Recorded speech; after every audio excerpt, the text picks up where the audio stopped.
C'est fou de voir à quel point les gens qui portent l'ombre finalement se croient au-delà de tout soupçon et pensent finalement détenir la vérité infinie et ont l'impression finalement de dominer le game et ils jouent comme ça une partie d'échecs sans se rendre compte qu'en face d'eux il y a des êtres vivants. Ils s'aiment ici et là le mal et le pire c'est qu'ils sont contents de faire cela. Il y a vraiment des personnes qui ne connaissent pas la différence entre le bien et le mal. Puis il y a ceux aussi qui naviguent entre le bien et le mal systématiquement sans arriver à définir un objectif précis. Puis il y a ceux qui sont totalement dans la lumière et ils croient malgré tout que la lumière finira par triompher. Et quand ces personnes-là qui se croyaient supérieures tombent d'un coup de leur piédestal, et bien effectivement ça fait mal. Et la dégringolade est telle que le choc qui suit derrière aura du mal à être cicatrisé.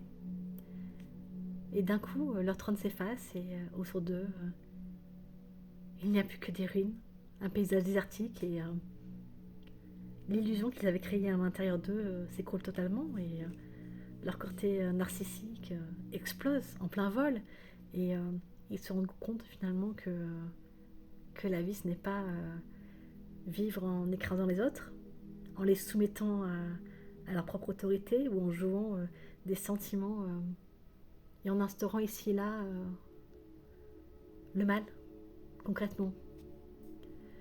Nous sommes vraiment dans un chemin de transition en cette fin d'année qui a débuté début 2025 et en cette fin d'année, il est nécessaire finalement pour tout et chacun de choisir la voie, la bonne voie, celle qui fera écho sur vous, que ça soit l'ombre ou la lumière, mais quoi qu'il en soit, une fois votre choix acté, il n'y aura pas de retour en arrière, car nous sommes dans un moment d'élévation suprême au niveau terrestre et les énergies de Gaïa montent en puissance et il y a de plus en plus de sauts quantiques et concrètement les lignes de temps et d'espace se confondent et on ne peut plus retarder, je dirais, l'évolution de ce monde. Le processus est lancé et concrètement c'est juste. Et si vos vibrations ne sont pas capables de s'adapter à l'évolution de ce monde, vous n'arriverez à rien. Et concrètement, en 2026, tous vos projets s'écrouleront et rien ne fonctionnera. Par contre, si vous avez été dans ce chemin de droiture jusqu'au bout et que vous avez su choisir une voie, et si c'est celle du bien, entre guillemets, là, effectivement, il y aura du changement pour vous.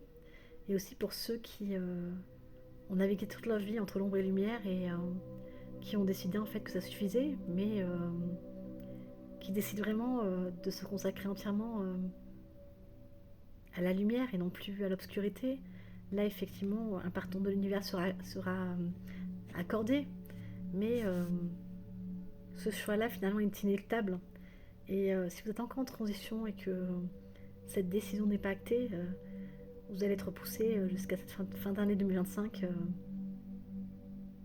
à vous caler sur une décision précise et à vous y tenir finalement. Tout ce qui n'est pas droit, acté et qui ne suit plus maintenant une logique importante pour accompagner votre chemin du destin, concrètement, les choses seront remises à leur place à un moment donné. Vous devez aujourd'hui savoir ce que vous voulez pour demain. Est-ce que vous voulez semer la destruction ou est-ce que vous voulez continuer malgré tout, malgré la cruauté de ce monde, à semer des graines d'amour et d'ici et là et à semer des graines, à transmettre des graines de savoir et d'éveil et à ouvrir les consciences dans ce monde en pleine évolution. Le choix finalement vous revient et il devra être fait entre votre âme et conscience. À bientôt.